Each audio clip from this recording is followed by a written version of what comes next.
Assalamualaikum warahmatullahi wabarakatuh. Perkenalkan, nama saya Arina Milatul Haq, NIM 530201878. Dalam hal ini, dalam kesempatan ini, dan dalam channel YouTube yang masih sama, kita akan membahas tentang nilai-nilai filosofi dari ibadah sholat yang terkandung dalam Al-Quran Surat Al-Ankabut ayat 45. Nah, ibadah itu sendiri, seperti yang telah kita ketahui, merupakan suatu bentuk pengabdian seorang hamba kepada Tuhannya. Dalam tafsir Al-Misbah, Quraisy Shihab menyatakan atau mengungkapkan bahwa ibadah itu terdapat 3 unsur pokok yang menjadi hakikatnya. Yang pertama, pengabdi atau seorang hamba itu percaya atau menganggap apa yang berada di genggamannya itu bukan miliknya, karena apapun yang dimiliki oleh seorang hamba atau pengabdi tidak lain adalah milik dari tuannya. Kemudian yang kedua, segala apa yang dilakukan oleh seorang hamba atau pengabdi bukanlah dilakukan atau suatu perbuatan yang di luar dari perintah dari Tuhannya. Dan yang ketiga adalah setiap apa yang dilakukan oleh seorang hamba atau pengabdi tidak akan dilakukan jika bukan berasal dari izin atau restu Tuhannya. Nah, selanjutnya ibadah itu sendiri dibagi menjadi 2, yaitu ibadah mahdah dan ibadah ghairu mahdah. Ibadah mahdah adalah ibadah yang sudah ditentukan oleh Allah sifatnya, seperti sholat, kemudian zakat, berpuasa, haji, dan lain-lain. Sedangkan ibadah ghairu mahdah adalah ibadah yang belum ditentukan bentuk-bentuknya. Nah, ibadah ghairu mahdah ini adalah suatu ibadah yang dilakukan oleh seseorang atau individu yang bertujuan untuk mendekatkan diri kepada Allah.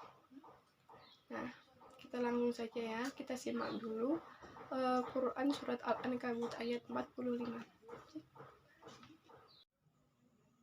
أتل ما أوحي إليك من الكتاب وأقم الصلاة إن الصلاة تنهى عن الفحشاء والمنكر ولذكر الله أكبر والله يعلم ما تصنعون.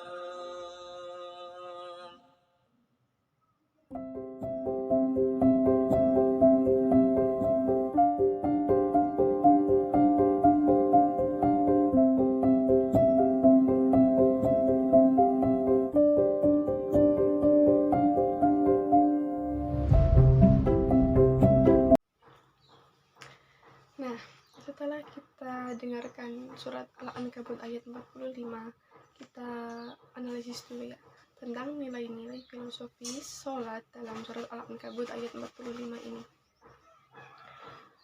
Seperti yang sudah kita dengarkan, bahwa sholat itu sendiri merupakan ibadah yang mencegah diri kita dari perbuatan keji dan mungkar.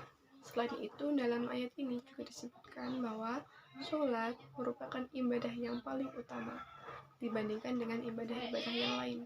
Nah, kemudian nilai-nilai filosofis apa saja sih yang terkandung dalam ayat ini tentang sholat? Yang pertama, sholat itu sendiri menjaga kebersihan diri kita. Kenapa dikatakan demikian? Karena untuk menjalankan sholat sendiri kita tuh disyaratkan untuk suci dari hadas maupun najis, entah itu suci diri kita, tempat kita beribadah, pakaian kita, dan lain sebagainya. Semuanya harus suci.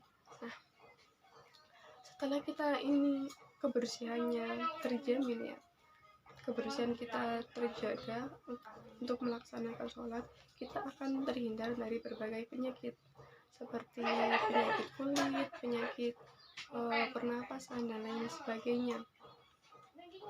Kemudian yang kedua, nilai filosofis yang kedua adalah ketika kita terbiasa untuk sholat, kita akan disiplin. Jadi sholat itu mendisiplinkan diri kita. Seperti yang kita ketahui, sholat itu dilaksanakan sehari selama 5 waktu. Nah, kita melaksanakan sholat tidak semata-mata kita laksanakan bebas sesuai apa yang kita inginkan.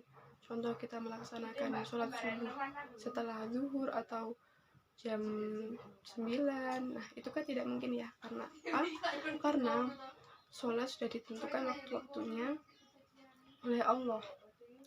Jadi ketika kita sudah terbiasa melaksanakan sholat, maka kita juga akan terbiasa mengatur atau memanfaatkan waktu kita dengan sebaik mungkin. Kemudian yang ketiga, ketika kita sudah terbiasa sholat, membiasakan diri untuk melaksanakan sholat dengan aturan, dengan sesuai tepat waktunya, itu kita akan menjaga diri kita dari hawa nafsu. Nah, kenapa kita katakan demikian? Nah, seperti yang sudah disebutkan tadi dalam Al-Ankabut ayat 45, sholat itu mencegah diri kita dari perbuatan keji dan mungkar. Nah, sholat ini juga merupakan suatu media atau cara berkomunikasi antara seorang pengabdi, seorang hamba dengan Tuhannya. Jadi ketika seseorang dekat dengan Tuhannya, maka ia juga akan lebih mudah menjauhi segala bentuk maksiat. Kemudian yang terakhir, sholat itu mengajarkan toleransi dan kebersamaan kepada pelaksananya. Kenapa dikatakan demikian ya? Karena seperti yang kita ketahui, kita melaksanakan sholat berjamaah itu di masjid, kita melaksanakannya secara bersama-sama dengan umat Islam yang lainnya, sehingga ketika kita melaksanakannya secara berjamaah, kita akan mempererat tali silaturahmi antara sesama umat Islam. Masih banyak sekali nilai-nilai filosofi sholat dalam berbagai ayat yang lain tentunya. Nah, saya pikir cukup ini dulu yang saya sampaikan. Kurang dan lebihnya mohon maaf.